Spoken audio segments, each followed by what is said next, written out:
Arturo Pavón, corresponsal de El Chapucero con Nacho Rodríguez. Pues vaya, en este marco que usted nos está planteando de ser incansables ante la lucha por terminar con aquellos rezagos en los que nos dejaron los neoliberales, pues debo hacer notar, ahorita que lo estoy meditando, yo nunca lo he visto a usted bostezar, por lo menos aquí en las mañaneras, y eso es un ejemplo, yo creo que para todos, para que estemos siempre abusados en todo lo que tenemos que hacer por nuestro país.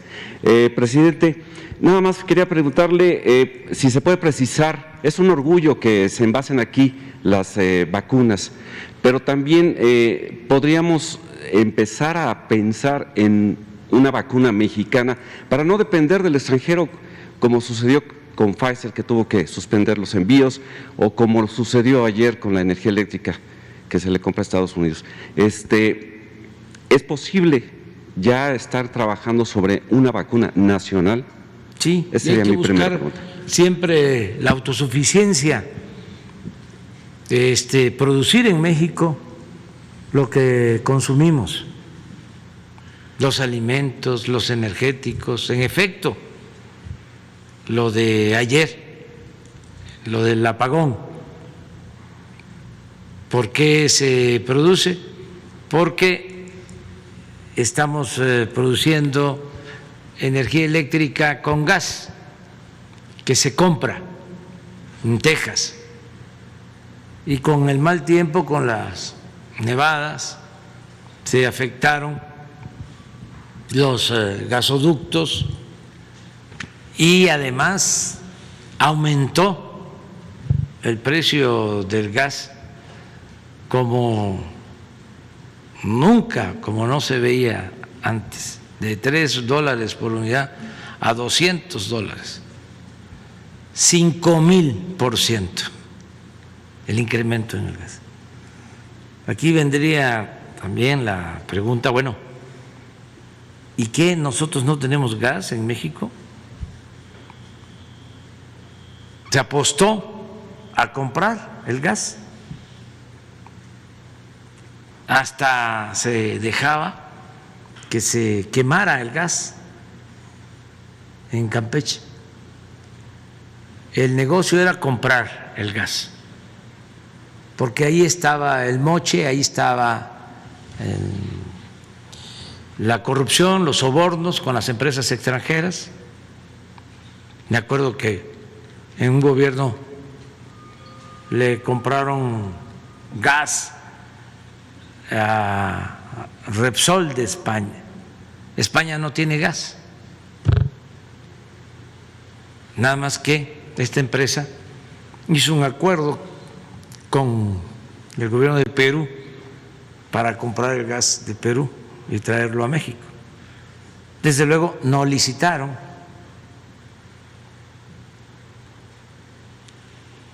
Todavía no llegaban a acuerdos con el gobierno de Perú y ya les estaban notificando que tenían el acuerdo con México para comprar el gas.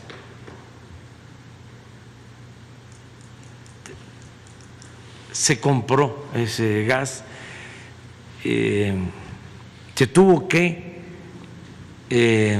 suspender el contrato porque baja el precio del gas en Estados Unidos y ya no le convenía a la empresa traer el gas del Perú a Manzanillo, y se arreglan. Todo esto afectando el interés nacional, la hacienda pública, porque baja el precio del gas en Estados Unidos. Entonces, se pensaba, por eso fue el plan de los gasoductos, de que era mejor traer el gas de Estados Unidos por los buenos precios.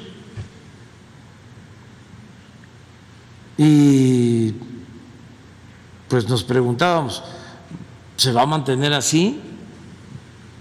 Y la respuesta era sí, por el fracking, porque prácticamente no cuesta sacar el gas y se va a mantener así también porque va a ser mucho más la producción que la demanda. Bueno, en los últimos tiempos, en el periodo neoliberal, busquen ustedes a ver si encuentran un plan para extraer gas en México. No van a encontrar nada. No había una política para eso, porque se apostó a comprarlo. Ahora estamos sintiendo de que debemos de procurar ser autosuficientes. Es lo mismo con las gasolinas, con el diésel. No hay problema y además llevamos muy buena relación con el gobierno de Estados Unidos, pero imagínense si cuando se combatió el huachicol, que se tuvieron que cerrar los ductos y se trajo gasolina de Estados Unidos, si no nos hubiesen vendido la gasolina, ¿cuánto tiempo duramos sin gasolina? ¿Cuánto tiempo dura el gobierno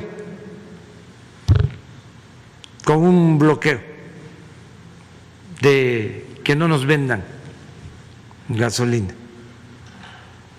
Pues 15 días, un mes. En ese entonces, en esa crisis, teníamos reservas de gasolina para una semana.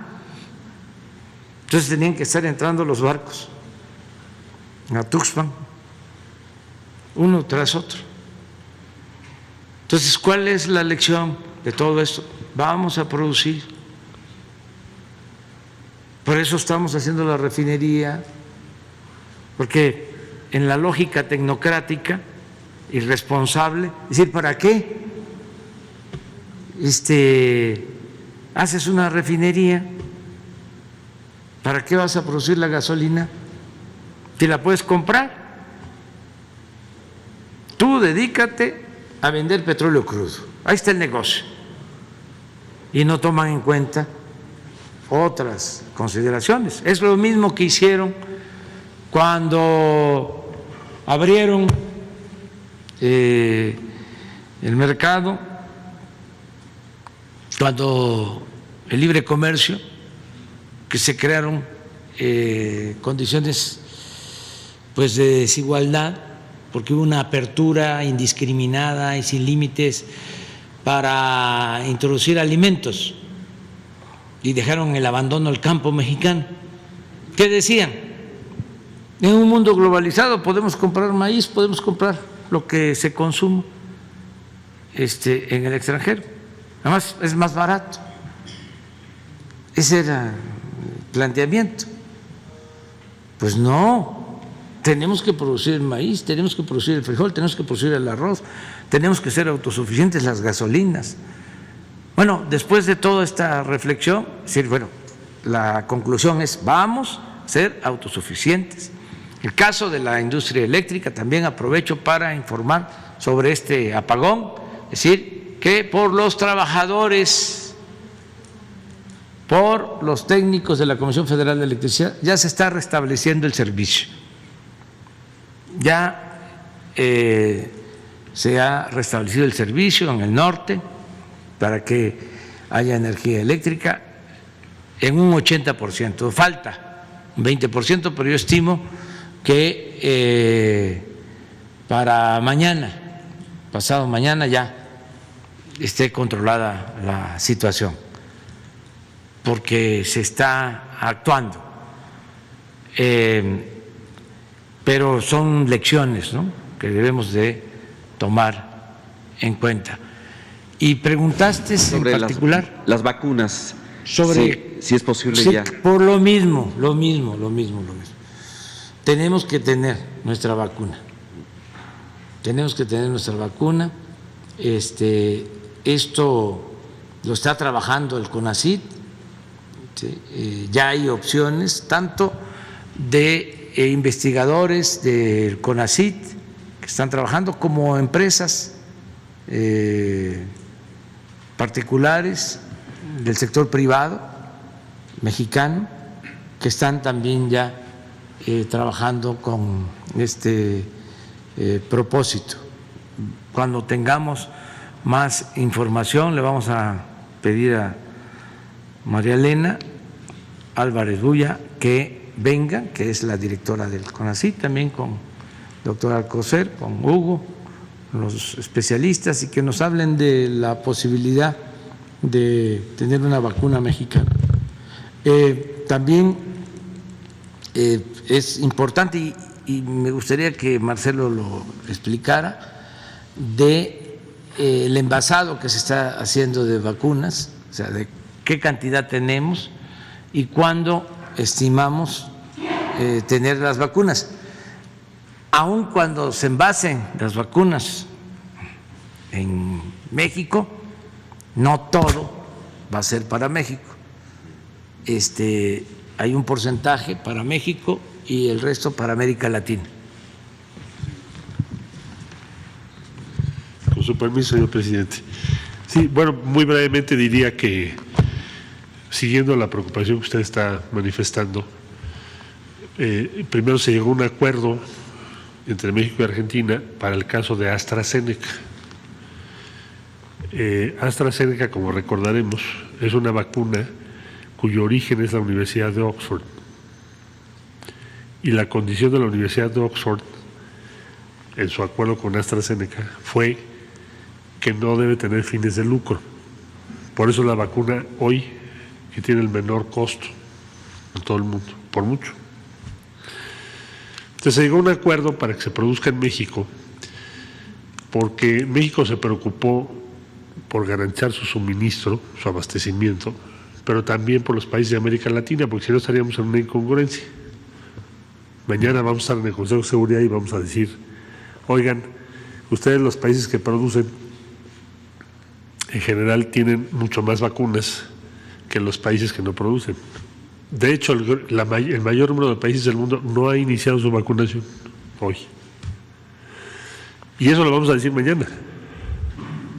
Sería incongruente que México dijera eso y no se preocupase por compartir la producción que en México se llega a dar. Entonces, se hizo ese acuerdo con AstraZeneca, a México se le va a proporcionar, como ya dije, a su momento expliqué, 77.4 millones, a América Latina 250 millones. ¿Cómo es ese proceso? ¿Por qué toma tiempo?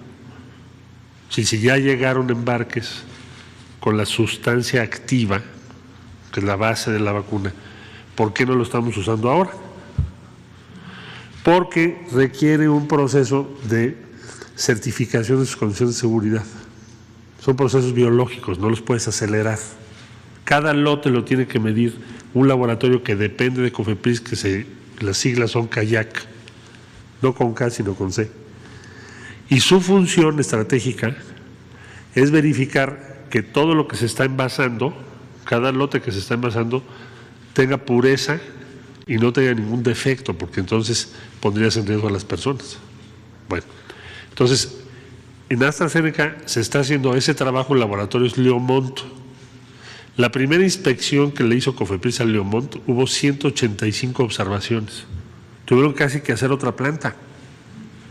Y hacen bien, porque tiene que ser perfecto el proceso, porque estás hablando de la salud, de la vida. Bueno, entonces sí hay que ser muy estrictos en cualquier medicamento, con una vacuna todavía más. Y más cuando la vacuna es tan reciente. Entonces, se ha venido trabajando de la mano con COFEPRIS, con sus laboratorios, sus técnicos, para que esa planta tenga entonces las condiciones que acabo de describir. Bueno, ya van 2 embarques que se reciben, se hace un primer llenado, luego otro, hasta que todo esté perfecto, más los tiempos biológicos que ya expliqué. Entonces, AstraZeneca o Coyoacán.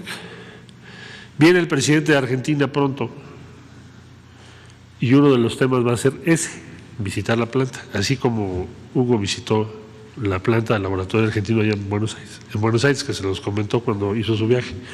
Entonces, 2 laboratorios en América Latina, transferencia de tecnología, porque tenemos que resolverlo entre los pueblos de América Latina. No podría, si no lo hacemos así, imagínate tú cuándo íbamos a terminar la vacunación. Segundo caso, CanSino. CanSino es una empresa sino-canadiense que desarrolló junto con un instituto que depende del ejército chino, desarrolló esta vacuna, que es de una sola dosis. Bueno, CanSino se hizo un acuerdo para que viniese a México, se les planteó una fase 3 con aproximadamente 15,000 voluntarias y voluntarios. De hecho, la fase 3 más amplia que se ha hecho en México, es donde tenemos más datos de qué sucede en México con esa vacuna. Y bueno, ya tiene la autorización de las autoridades y lo van a envasar en México también porque así se combinó con ellos. ¿Cuál es el objetivo? Garantizar que el abasto en México sea regular, que tengamos la mayor información posible sobre esa vacuna, que aprendamos todos los procesos que haya que conocer, si acaso no los conociéramos, tener toda la información sobre cuál es el impacto de esa vacuna en la genética nuestra, en nuestro pueblo, que puede ser diferente a otros países. Y al final del día vamos a tener un aprendizaje decisivo para lo que tú estás preguntando, que son las vacunas mexicanas. CONACYT está apoyando 4 proyectos cuando menos, ya informará CONACYT, pero ha sido una preocupación desde el día 1. Esto lleva más de un año, quizá un poco más de un año. Entonces, las fases 3, el envasado, el procesamiento, el manejo, la investigación, seriar el virus, investigar los tratamientos, todo eso, México está creando una masa de conocimientos, porque tenemos en lo sucesivo que ser cada vez más autosuficientes en la producción de vacunas. Lo dijo también el señor presidente en una ocasión anterior, y perdón que me esté extendiendo, ya voy a concluir. Birmex lo hicieron un distribuidor con muy poca producción. Te preguntarás tú, ¿por qué no estamos produciendo en Birmex o envasando en Birmex, CanSino o AstraZeneca? Porque Birmex se recibió de haber sido una empresa paraestatal, que producía muchas vacunas.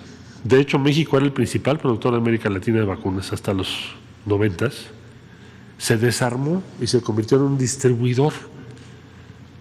Bueno, pues así se hizo. ¿Ahora qué se va a hacer? Recuperar a Birmex para que se encargue de envasado y posteriormente producción a gran escala de vacuna, para que México no sea tan dependiente como lo somos hoy. O sea, ya se está trabajando para el futuro, no nada más para la emergencia o la urgencia, sino ¿qué sigue? Pues tiene que emerger un Birmex más poderoso, centros de investigación más respaldados, apoyados y capaces de hacer esas vacunas, porque no va a ser el último virus, va a haber otros. Y no, México no va a salir de esta experiencia sin todo lo que te acabo de decir, que es una mejor preparación. Bueno, esa sería la explicación. Gracias. Y como segunda